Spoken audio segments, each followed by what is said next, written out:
Good morning all of you. তো আজকে আমরা ম্যাথসের 10-12টা কোশ্চেন প্র্যাকটিস করব। তোমরা জানো যে নতুনত্ব কোশ্চেন, নতুনত্ব ভাষার জিনিসগুলোই তোমাদেরকে প্রোভাইড হয়।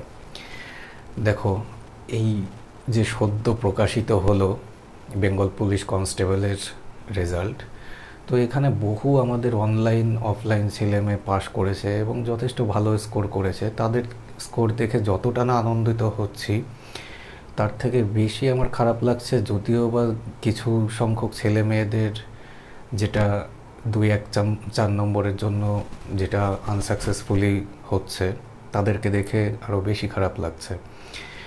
তো এরকম তোমরা শুধুমাত্র যারা আমাকে অনলাইনে ফ্রি ক্লাসেও ফলো করো, তাদের মধ্যেও অনেকে থাকবে এরকম।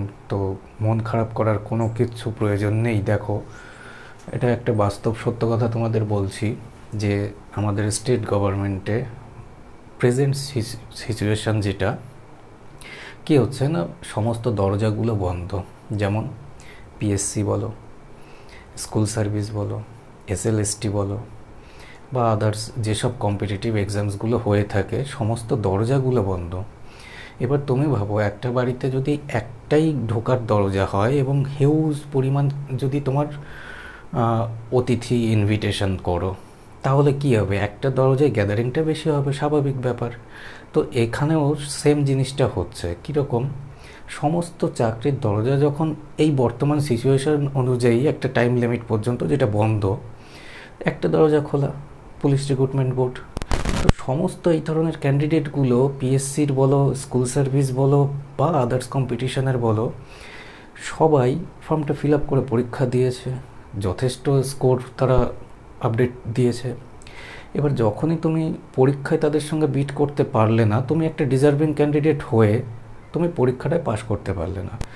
এবার সেই ক্যান্ডিডেটটা যখন পরীক্ষায় পাশ করে গেল, সে তো স্বাভাবিকভাবে কাট অফটা হাই করে দিল, যার ফলে কী হয়েছে, কাট অফটা হাই গিয়েছে। হাই যাওয়ার ফলে কী হয়েছে, মাঠে তুমি চান্স পেলে না, কিন্তু সে চান্স পেল।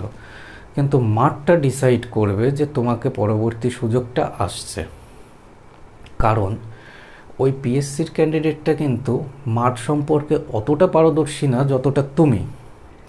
তাহলে সে ডেফিনেটলি, আমি বলতে পারি যে মাঠে তার পক্ষে পসিবিলিটিটা 90% আনসাকসেসফুলের দিকে।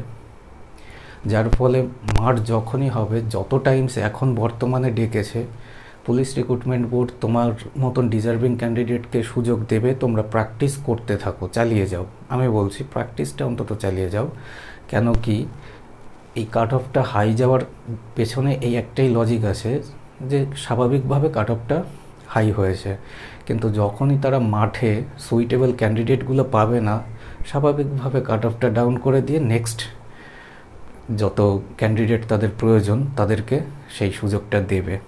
তো তোমরা প্র্যাকটিস এবং পড়াশোনা দুটোই চালিয়ে যাও। আমি বলছি যে তোমাদের কল আসবে, ঠিক আছে?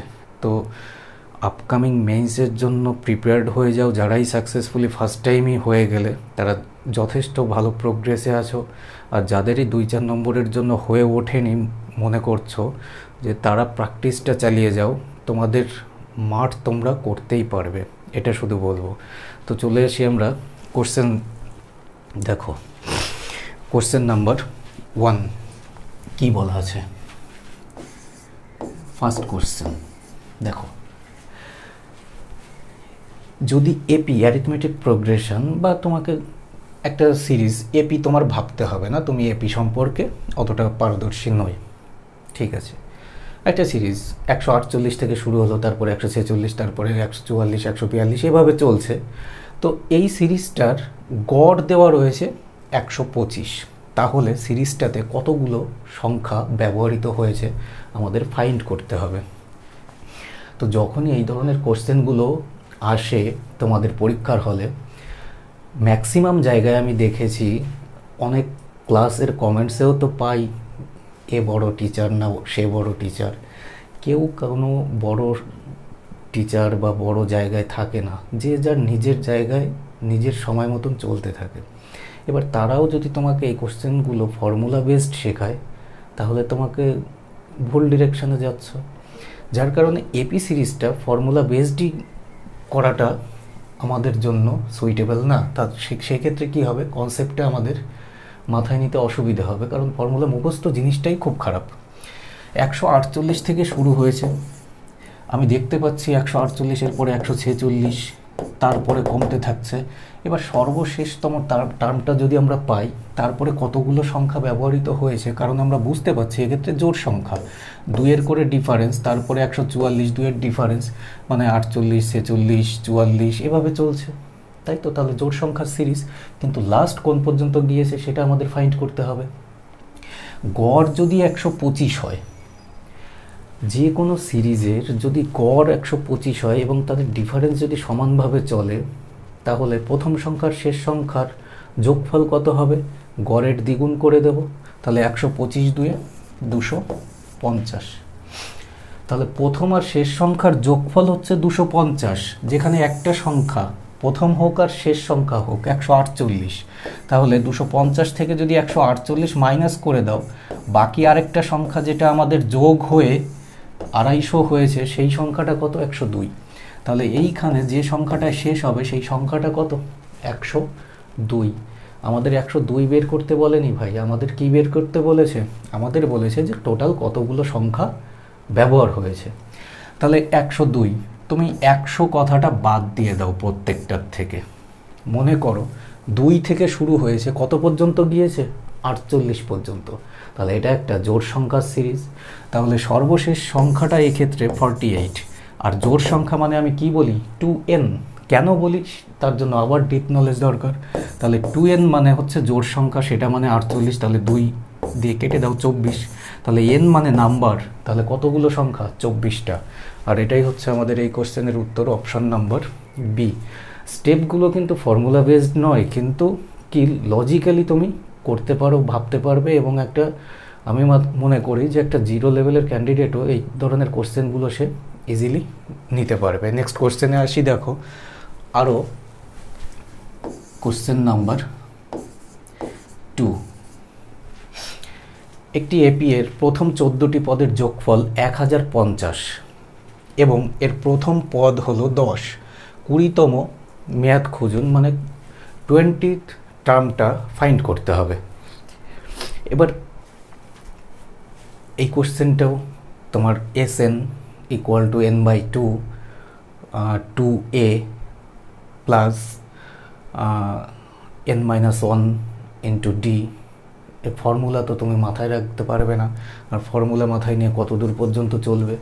তো সিম্পল লজিক্যালি এগোবে। সিম্পল যে লজিকটা, 14টি সংখ্যার যোগফল কত দেওয়া রয়েছে? 1050। দেখবে এই সলিউশনগুলো আজ বাদে কাল ইউটিউবের বাকি প্ল্যাটফর্মগুলোতে চলে যাবে, কিন্তু ক্লাসটি এই ফ্রি ক্লাসে দেওয়ার আগে এই কোশ্চেনেরই অনেক তাবড় টিচাররাও, এটা ডাউট কোশ্চেন আসা ডেফিনেটলি, তাদের স্ক্রিনশট তুলে যে দাদা তাবড় টিচাররা ডাইরেক্ট ফর্মুলা করাচ্ছে, তুমি একটু ডিফারেন্ট ওয়েতে বুঝিয়ে দাও। তাহলে বোঝাতে আসলাম। এবার এরপর থেকে দেখবে যে চলছে। তো এগুলো কি হয় দেখো, আবার একটু গল্পতে নিয়ে যাই তোমাদের। তোমার একটা শার্টের পিস, তুমি টেলার্সের দোকানে গেলে, এখানে একটা টেলার্স, আরেক মোড়ে আরেকটা টেলার্স, দুটো টেলার্সের দোকানেই দুজন কারিগর বসে আছে। এবার দুটো কারিগরের যে ফিটিংসটা কিন্তু আলাদা হবে। কেন আলাদা হবে? কারণ তারা তাদের নিজের জায়গা থেকে আলাদা আলাদাভাবে দক্ষতা অর্জন করেছে। তো সেই কারণে কোনো শিক্ষকই ছোট বা বড় হতে পারে না, কোনো পরীক্ষাও ছোট বা বড় হতে পারে না। এই কোশ্চেনটা আমরা উইদাউট ফর্মুলাতে নিয়ে যাব, একদম লজিক্যালি সিম্পল ওয়েতে তুমি একবারে ডাইরেক্ট কোশ্চেনের উত্তর করবে। তুমি ভাবো 14টি পদের যোগফল 1050, কটা পদের? 14টা পদের। অ্যাভারেজ কত আসবে? 14 দিয়ে কেটে দাও, কত আসবে? 75। 75 হচ্ছে আমাদের গড় চলে আসলো। এবার গড়ের যদি আমরা দ্বিগুণ করে দিই, কত গুণ করলাম? দ্বিগুণ করলাম, 75 2 150।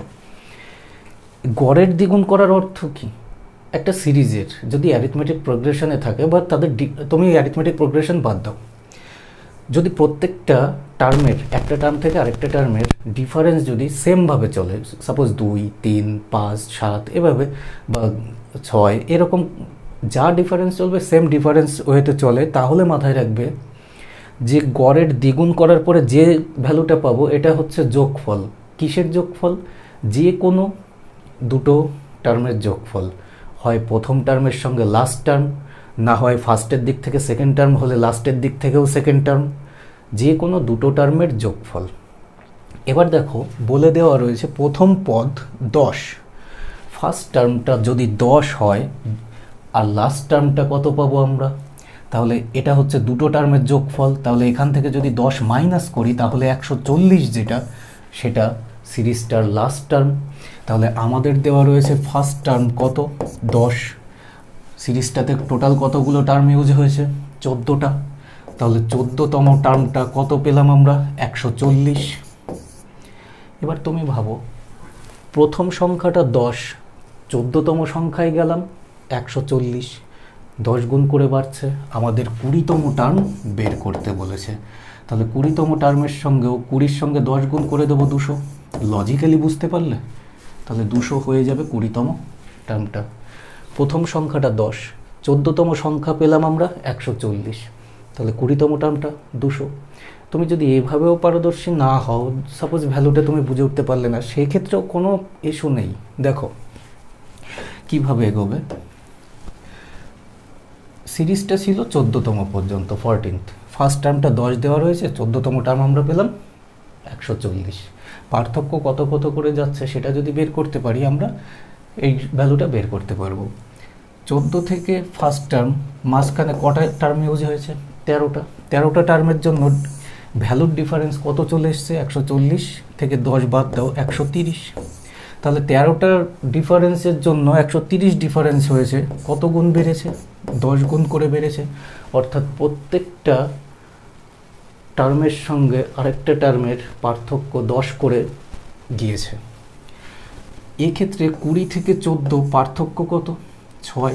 তাহলে 6টা টার্মের জন্য 10 গুণ বাড়বে, মানে 60 বাড়বে। কার উপরে 60 বাড়বে, 140-এর পরে আরও 60 বেড়ে যাবে, তাহলে 140 আর 60 কত, 200ই আসবে। তাহলে এটাই তোমার উত্তর। ঠিক আছে, এই হচ্ছে টার্ম। কিন্তু তোমার পরীক্ষার হলে এতটা ডেপথে যেতে হবে না, আমি এটা তোমাকে ফর্মুলা নয় লজিক্যালি বোঝালাম।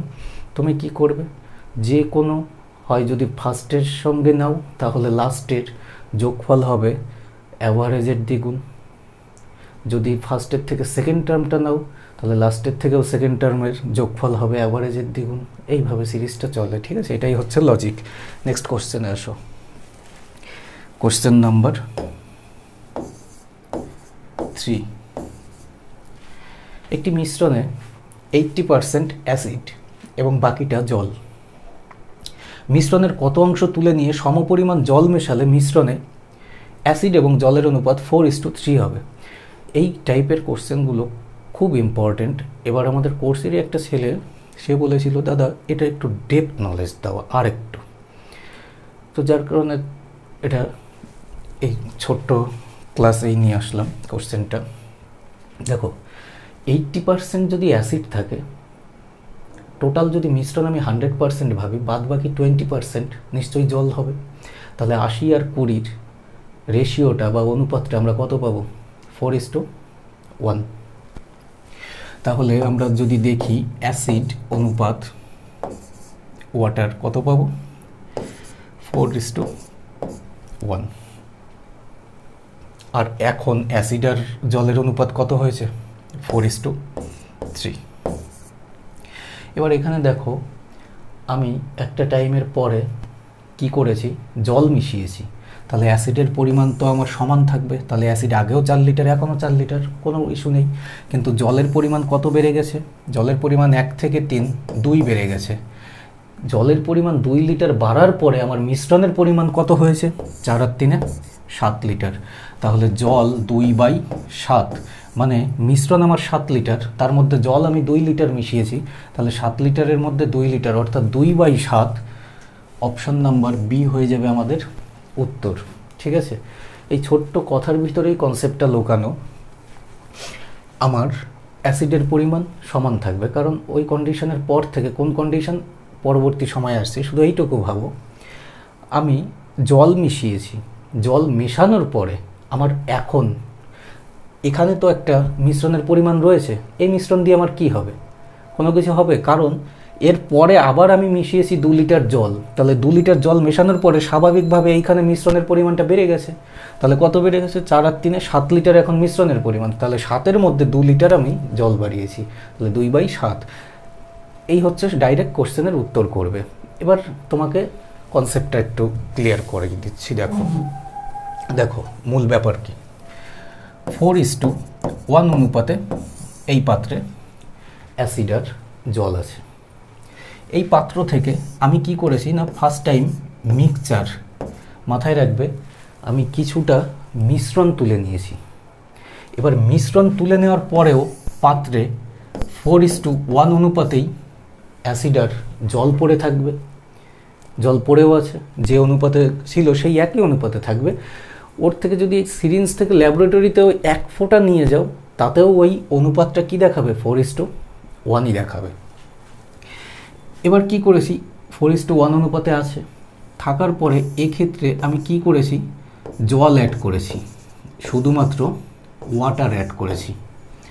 জল অ্যাড করার পরে আমার অনুপাতটা কত দাঁড়িয়েছে? এই অনুপাতটা আমার দাঁড়িয়েছে 4:3-তে। ভালো করে বোঝো, আমার পাত্রে 4:1 অনুপাতে অ্যাসিড আর জল ছিল। আমি এখান থেকে মিশ্রণ তুলে নিয়েছি, তোলার পরেও পাত্রে সেই 4:1 অনুপাতেই মিশ্রণটা থাকবে, যতটুকুই থাকুক মিশ্রণটা আছে। এবার কি করেছি, এই মিশ্রণে আমি আবার জল অ্যাড করে দিয়েছি। জল অ্যাড করে দেওয়াতে আমার কি হয়েছে, মিশ্রণের পরিমাণটা, অনুপাতটা 4:3 হয়ে গেছে। যদি 4:3 হয়ে যায়, তাহলে আমি যদি এই কন্ডিশন থেকে শুরু করি, ব্যাক সাইডটা স্টপ রাখলাম, আমি এখান থেকে যাচ্ছি। এখানে আমার অ্যাসিড আর জল ছিল, তারপরে আমি শুধুমাত্র কি মিশিয়েছি? জল মিশিয়েছি।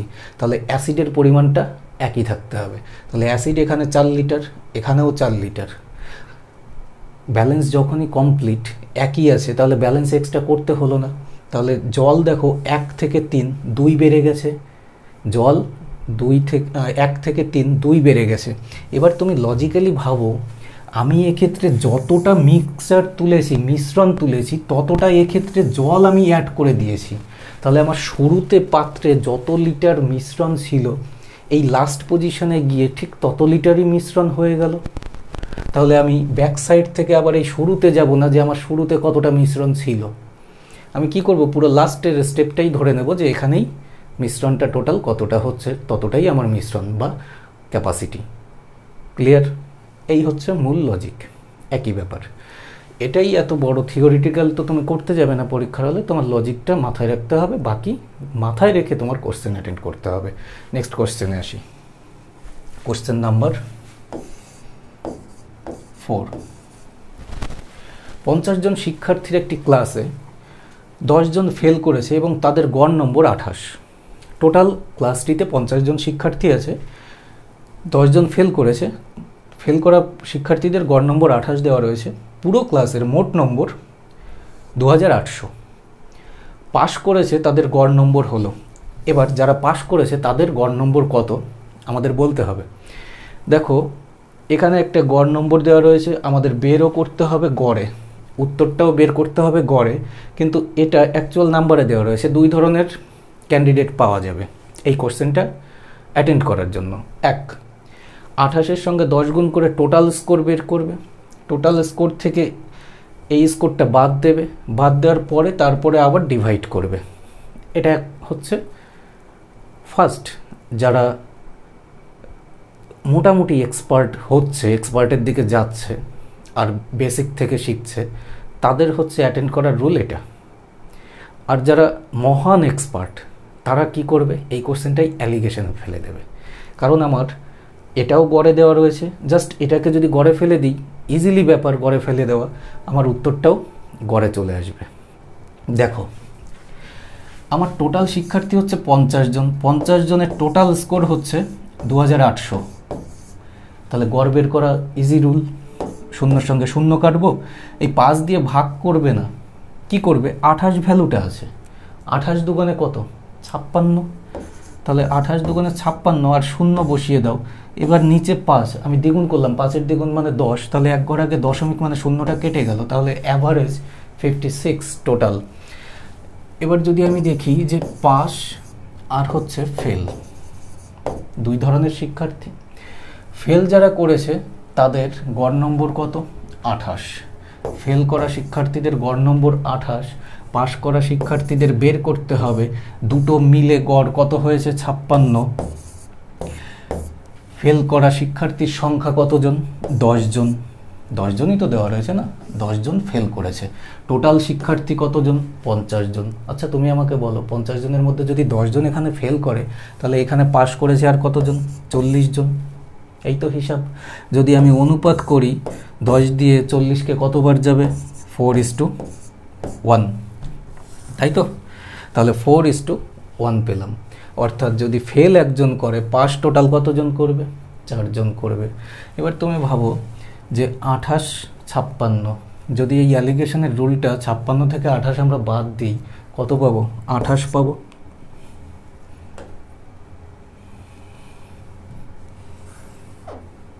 এক্ষেত্রে আমরা কত পাবো? 28 পাবো। আছে কত?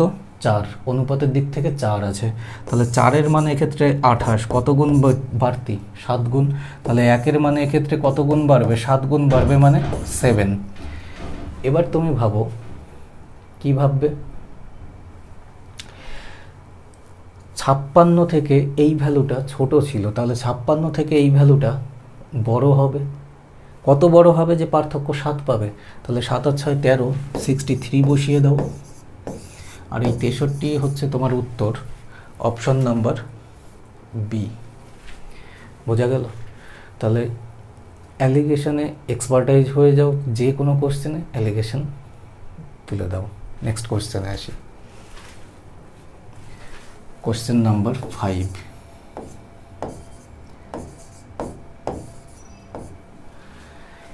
এই কোশ্চেনটা দেখে বহু তাবর তাবর ছেলে মেয়ে ঘাবড়ে যাবে, কারণ কি এই কোশ্চেনগুলো মেইনস স্ট্যান্ডার্ড। শুধুমাত্র ভিজুয়াল পাওয়ার যদি না থাকে এবং যে বেসিক জিনিসগুলো শিখে আসি আমরা, সেই জিনিসগুলো যদি মাথা থেকে আউট হয়ে যায়, তাদের পক্ষে খুব মুশকিল এই কোশ্চেনগুলো। তাছাড়া একদম তোমাকে বোঝানোর পরে তুমি বলবে যে এত সহজ প্রশ্ন। একটা সিরিজ x1, x2, x3 দেখে বুঝতে পারছো যে পরপর কোনো সংখ্যার সিরিজ, কন্টিনিউড কোনো সংখ্যার সিরিজ, যাদের অ্যাভারেজ x বার, এক্ষেত্রে না বার আছে, এটা দেখে নাও, x বার, x এর উপরে বারটা দেওয়া। এবার এখান থেকে আমাদের ফাইন্ড করতে হবে 2x1 + 3, 2x2 + 3, 2x3 + 3, এই সংখ্যাটার সিরিজটার 2xn + 3, এদের অ্যাভারেজটা কত হবে? তুমি ভাবো, কি ভাববে? যে কোনো একটা সংখ্যা, যে কোনো একটা সিরিজের, যে কোনো সিরিজের যদি গড়, সাপোজ আমি বললাম 3, বেসিক জিনিসটা বলছি ভার্বালি, দেখো ভার্বালি তুমি বুঝে যাবে যে এখানে কি ইউজ হয়েছে। সিরিজের গড় যদি 3 করে চলে, কোনো একটা সিরিজের গড় 3, প্রত্যেকটা টার্মের সঙ্গে যদি দ্বিগুণ করা হয়, তাহলে নতুন গড় কত হবে? কোশ্চেনটা করেছো, এই ধরনের কোশ্চেন তো গড়ে করেছো, যদি না করে থাকো তাহলে তোমার মূর্খামি।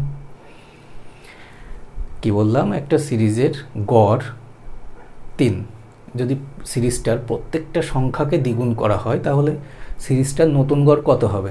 প্রত্যেকটা সংখ্যাকে দ্বিগুণ করেছে, তার মানে গড়ও দ্বিগুণ হয়ে যাবে, তাহলে 3 দুগুণে 6, তাহলে নতুন যে অ্যাভারেজটা আসবে 6 হবে। যদি প্রত্যেকটা সিরিজের সংখ্যাকে দ্বিগুণ করা হয় বা 3 গুণ করা হয়, তাহলে গড়ের সঙ্গেই তত গুণ করে দাও, নতুন গড় আমরা পেয়ে যাই, তাই তো? তাহলে তুমি এখান থেকে এটা ভাবো, x1, x2, x3 চলছিল, কি হয়েছে দেখো, প্রত্যেকটা তুমি এই 3 3 করে যাচ্ছে, এটা বাদ দাও, 2x1, 2x2, 2x3, 2xn, তার মানে দেখো প্রত্যেকটা x1, x2, x3 এর সঙ্গে কত গুণ করে বাড়ছে? 2 গুণ করে বাড়ছে। তাহলে যদি সিরিজটা শুধু এইটা থাকতো, তাহলে আমাদের কি হয়ে যেত? গড় তো চলছিল এক্স বার, তাহলে দ্বিগুণ হচ্ছে, তাহলে 2x বার হয়ে গেল নতুন গড়। কিন্তু কন্ডিশন কি, এর সাথে আমি যদি আবার বলি যে একটা সিরিজের গড় চলছিল 3, প্রত্যেকটা সংখ্যার সঙ্গে 3 যোগ করা হলো, তাহলে গড় কত হবে? তাহলে যোগ 3 করে দাও, 3-এর সঙ্গে যোগ 3 করে দাও, তাহলে 3 আর 3 6 হয়ে গেল। তাহলে আমরা কি করলাম, গড় তো এটা পেলাম, এবার প্রত্যেকটা সংখ্যার সঙ্গেই দেখছি 3 3 করে গড় বাড়ছে, তাহলে এর সঙ্গে আরও 3 বেড়ে গেল, তাহলে নতুন গড় বা এই সিরিজটার গড় আমরা কত পেলাম? 2x to the power bar plus 3, তাহলে কোনটা? B option. ঠিক আছে, তাহলে ওই সহজ এবং ছোট্ট কনসেপ্টটা দিয়ে মেইনস স্ট্যান্ডার্ডের এই ধরনের কোশ্চেনগুলো তৈরি করে, যেগুলো যদি তোমার ওই মগজ থেকে বেরিয়ে যায়, ওই ছোট্ট ছোট লজিক্যাল জিনিসগুলো, পরীক্ষার হলে যে মেন্টালি প্রেশারটা ক্রিয়েট হয়, পেরে ওঠাটা মুশকিল হবে। নেক্সট কোশ্চেনে আসি।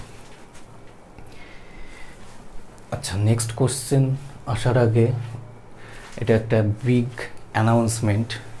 বেঙ্গল পুলিশের মেইনসের ব্যাচ আমাদের নেক্সট মান্থ থেকে স্টার্ট হয়ে যাচ্ছে, স্পেশালভাবে মেইনসের জন্য প্রিপারেশনের জন্য, অফলাইন কোচিংয়ের জন্য। এই নাম্বারে যোগাযোগ করতে পারো, কোচিং সেন্টারের অ্যাড্রেস এটা, আর প্রত্যেকটা ক্লাসের ডেসক্রিপশানে আমাদের লোকেশনও দেওয়া থাকছে। মেইনসের জন্য স্পেশাল ব্যাচ স্টার্ট হচ্ছে, এবং রেলওয়ে ক্র্যাশ কোর্স হিসাবে এবং মেইনসের স্পেশাল ক্র্যাশ কোর্স হিসাবে যদি আমাদের অনলাইন ম্যাথসের কোর্সে অ্যাডমিশন হতে চাও, এই নাম্বারে যোগাযোগ করতে পারো বা হোয়াটসঅ্যাপ করতে পারো। ক্লিয়ার? চলে আসি আমরা কোশ্চেনে।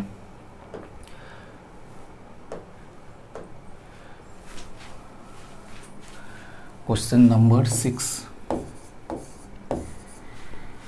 3 জন ব্যক্তি এবিসি 8 কিলোমিটারের দীর্ঘ একটি বৃত্তাকার পথ ধরে চলছে। তারা একই পয়েন্ট থেকে এবং একই সময়ে 4 কিমি, 6 কিমি এবং 8 কিমি গতিতে তাদের দৌড় শুরু করে। কতক্ষণ পর আবার দেখা হবে তাদের? মনে করো যে তোমরা 3 জন বন্ধু সার্কুলার মাঠে প্র্যাকটিস করো, তাহলে 3 জনের গতিবেগটা আলাদা। এবার দৌড় শুরু করলে একসঙ্গে, চলতে চলতে চলতে চলতে কখনো না কখনো তোমরা দেখবে সেই একই পয়েন্টে মিলে যাচ্ছ।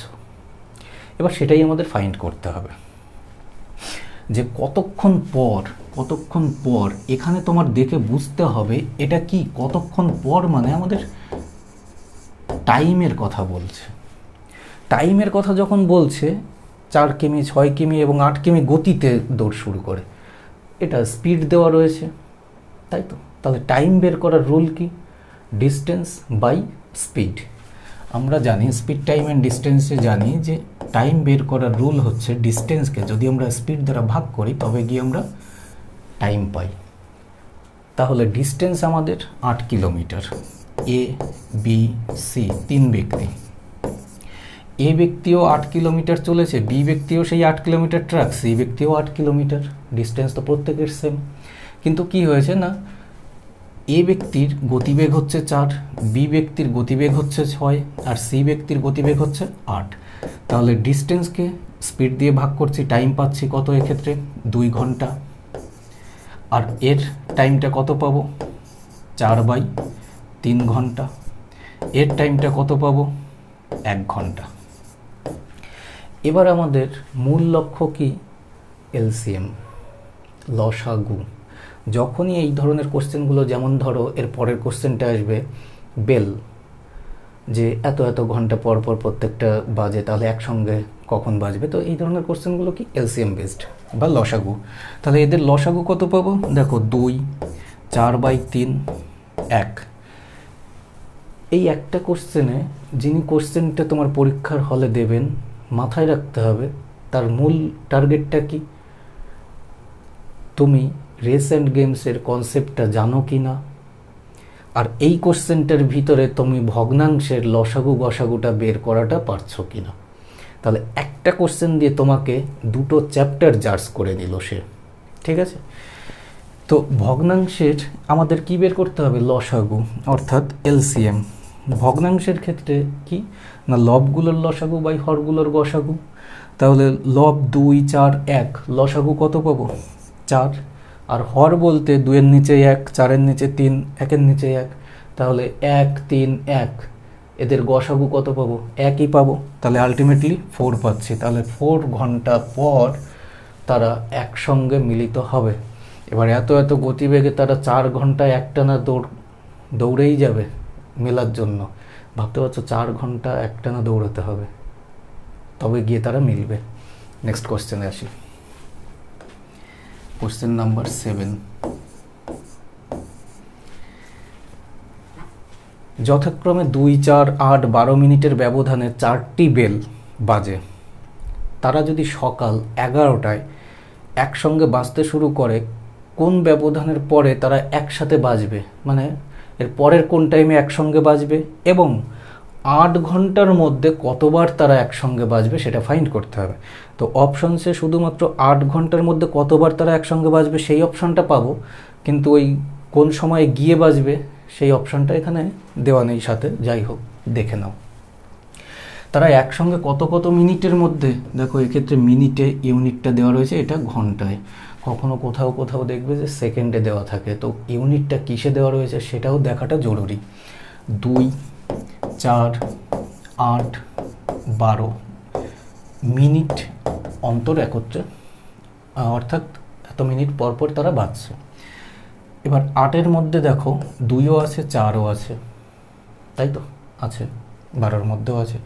8 আর 12-র যদি আমি তোমাকে এলসিএম নিতে বলি তাহলে কত পাবো? 8 আর 12-র এলসিএম 24। তাহলে 24 মিনিট পরে গিয়ে এলসিএম যেটা পাচ্ছি এদের 24 মিনিট পরে গিয়ে 4টি ঘন্টা আছে, 4টি ঘন্টায় একসঙ্গে বাজবে। বেজেছে প্রথমে কটায়? সকাল 11টা। এর পরের বার একসঙ্গে কখন বাজবে? 11টা বেজে 24 মিনিটে। তাহলে এই গেল একটা কোশ্চেনের উত্তর, যে কোন ব্যবধানের পরে, অর্থাৎ 11টা বেজে 24 মিনিট পরে গিয়ে তারা একসঙ্গে বাজবে। এবার এই 24 মিনিটে এক্ষেত্রে একবার তারা বাজলো, 24 মিনিট হয়ে গেল, একবার তারা বেজেছে। আমাদের 8 ঘন্টার মধ্যে কতবার বাজবে সেটা দেখতে হবে। তাহলে 8 ঘন্টাকে আমরা ভাগ করব কত দ্বারা? 24 দ্বারা। 8 ঘন্টাকে 24 মিনিটের ইন্টারভ্যালে ডিভাইড করে দেব। তাহলে এটা ঘন্টায়, এটা মিনিটে। তাহলে 24কে যদি 60 দ্বারা ভাগ করি, অর্থাৎ একে আমরা 60 দ্বারা গুণ করে দিই, কাটাকাটি করো, 3 দিয়ে কাটো, 3 8 24, 3 20 60। তাহলে এক্ষেত্রে কতবার বাজবে? 20 বার। এবার ঝট করে তাড়াহুড়োতে দেখবে অপশন এতেই 20 রয়েছে, মার্কিং করে দিলে তুমি গরু পর্যন্ত গিয়েও দুধটা না খেতে পেয়ে চলে আসলে, এসে বলছো যে বাছুরে আগের থেকেই দুধ খেয়ে নিয়েছে, নেগেটিভ খেয়ে ফেললে। এক্ষেত্রে যে একবার বেজে এসছে সেটা আর তোমার চোখে পড়েনি, এলসিএমটা যেটা পেলে তারই তো ইন্টারভেল এটা। তাহলে এই ক্ষেত্রে একবার বেজে এসছে, আর এই ক্ষেত্রে 20 বার। তাহলে আলটিমেটলি টোটাল কতবার? 20 আর 21 বার। তাহলে অপশন নাম্বার ডি, 21 বার তারা বাজবে 8 ঘন্টায়। নেক্সট কোশ্চেনে আসি। কোশ্চেন নাম্বার 8, সর্বনিম্ন সংখ্যাটি খুঁজতে হবে যা 18, 24, 32 দ্বারা ভাগ করলে যথাক্রমে 4, 10 এবং 18 অবশিষ্ট থাকে। যে সংখ্যাটা দিয়ে আমরা কোনো সংখ্যাকে ভাগ করি তাকে কি বলি? ভাজক। আর যেটা ওই নিচে থাকে তাকে কি বলি? ভাগশেষ। তাহলে ভাজক হচ্ছে 18, 24, 32, আর ভাগশেষ হচ্ছে 4, 10, 18। আমি যদি এক্ষেত্রে দেখি জাস্ট একটা লজিক, এটা ভাজক, তাই তো, ভাজক ডিভিজার, আর এটা রিমাইন্ডার। তাহলে ভাজক আর ভাগশেষের মধ্যে পার্থক্য কত কত করে যাচ্ছে? 14। এক্ষেত্রেও 14 কম, এক্ষেত্রেও 14 কম। তাহলে আমি দেখি যে ভাজকগুলোর এলসিএম কত পাবো। এলসিএমের থেকে এই যে পার্থক্যটা যাচ্ছে এটা মাইনাস করে দেবো। তাহলে 18, 24, 32 এলসিএম কত পাবো? দেখো এলসিএম করার রুলটা কি? 18 আর 24 যদি আমি লসাগু করতে চাই, 18 আর 24-এর লসাগু কত পাবো? 72। তাহলে 18 আর 24 আমি কেটে দিলাম, কারণ 18 আর 24-এর লসাগু আমি পেয়ে গেলাম 72। এবার তুমি ভাবো এর মধ্যে 8 আর 9 আছে, আর 32-এর মধ্যে 8 গুণ 4 আছে। কমন HCF কি আছে? 8 8 নিয়ে নাও, গুণ কমন 9 আর 4-এর মধ্যে কিছুই নেই একবারে, তাহলে 9 গুণ 4 বসিয়ে দাও। তাহলে 4টে 32 গুণ 9 কত পাবো? 9 2 18, 8 হাতে 1, 3 9 27 আর 1 28, 288 পাচ্ছি আমরা LCM। আর ভাজক আর ভাগশেষের মধ্যে পার্থক্য কত কত করে যাচ্ছে? 14 করে। তাহলে 14 এখান থেকে মাইনাস করে দাও, তাহলে কত পাবো? 274। আর এই 274ই হচ্ছে সেই সংখ্যাটা, অপশন নাম্বার সি। এবার এই কোশ্চেনগুলো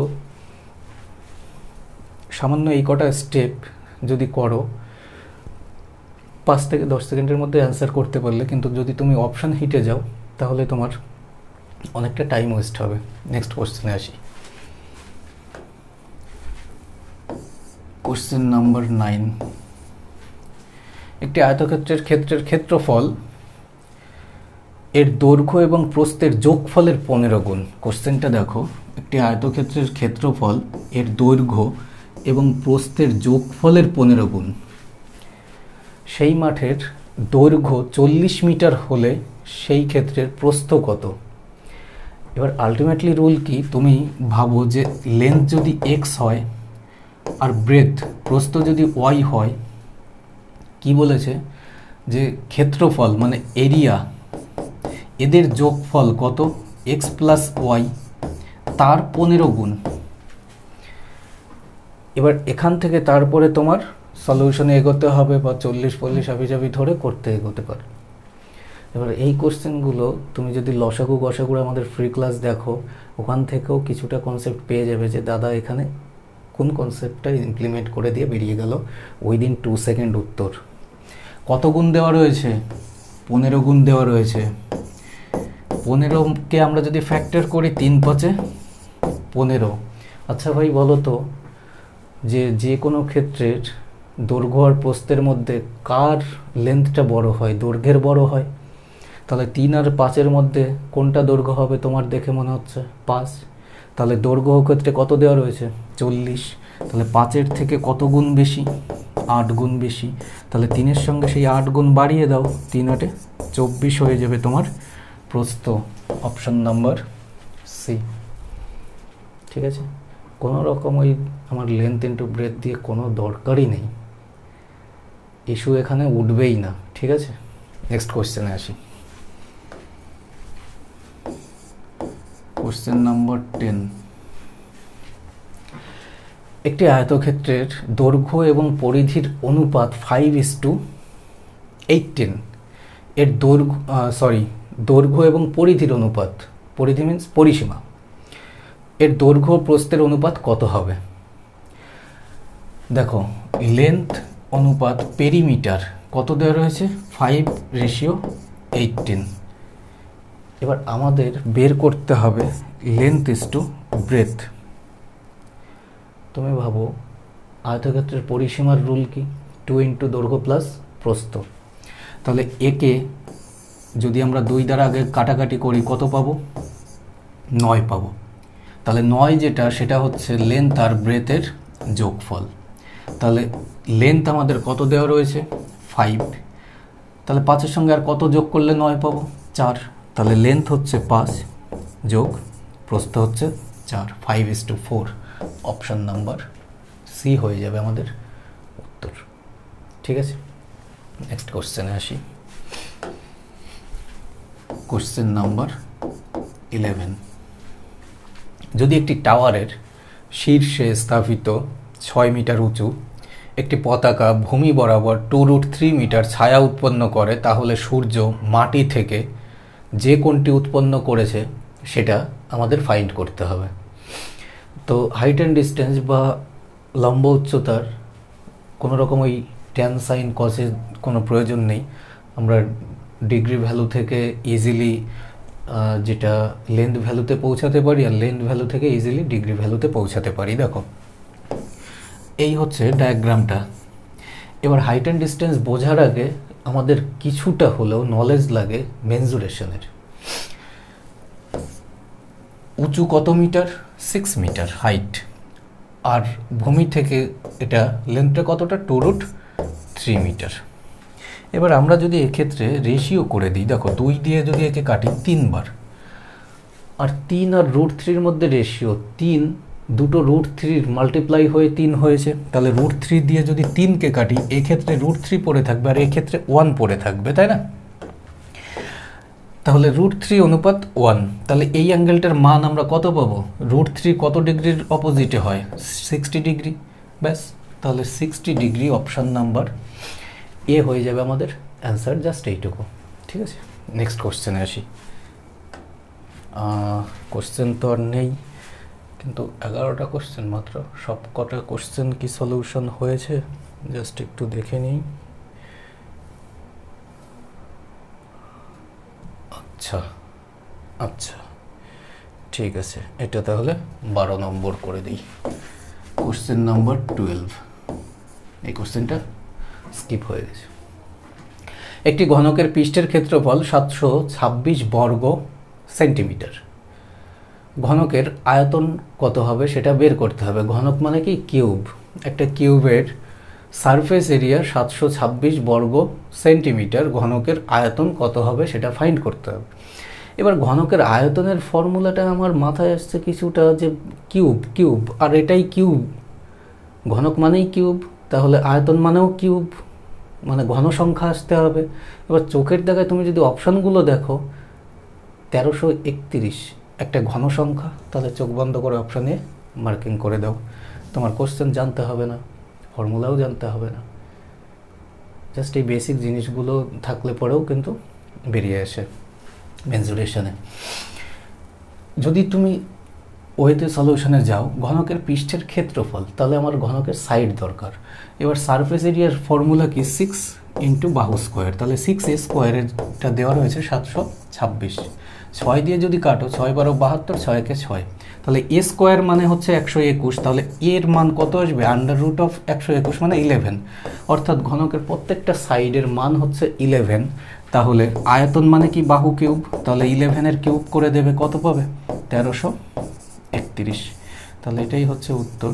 তো এটা গেল সলিউশন, কিন্তু আমি তোমাকে যেটা অ্যাকচুয়ালি ধরানোর চেষ্টা করছি সেটা ধরো, যে আয়তন মানে ঘনকের আয়তনের ফর্মুলাটা কি হচ্ছে? বাহু কিউব। যদি বাহু কিউব ঘনকের আয়তনের ফর্মুলা হয়, তাহলে আমার উত্তরটা নিশ্চয়ই একটা ঘন সংখ্যাই হতে হবে। তাহলে একমাত্র অপশানটা এ রয়েছে, যেটা ঘন সংখ্যা, মার্কিং করে দিলে। ঠিক আছে, তো চলে আসি ফার্স্ট পেজে একদম, যে আমাদের ক্লাসটা শেষ হয়ে গেল। পরবর্তী ক্লাসটা আবার শীঘ্রই আসবে। এরকমই একটা নতুনত্ব কন্টেন্ট, নতুনত্ব আমাদের ভাষার অঙ্কগুলো তোমাদের প্রোভাইড হবে। আর যাদেরই মনে হয় যে না, আমাদের ক্র্যাশ কোর্স অথবা অফলাইনের একদম স্পেশাল ব্যাচ অ্যাটেন্ড করবে, তাহলে কন্টেন্ট পাওয়ার জন্য কন্ট্যাক্ট করতে পারো। তো দেখা হচ্ছে নেক্সট ক্লাসে। Thanks for watching.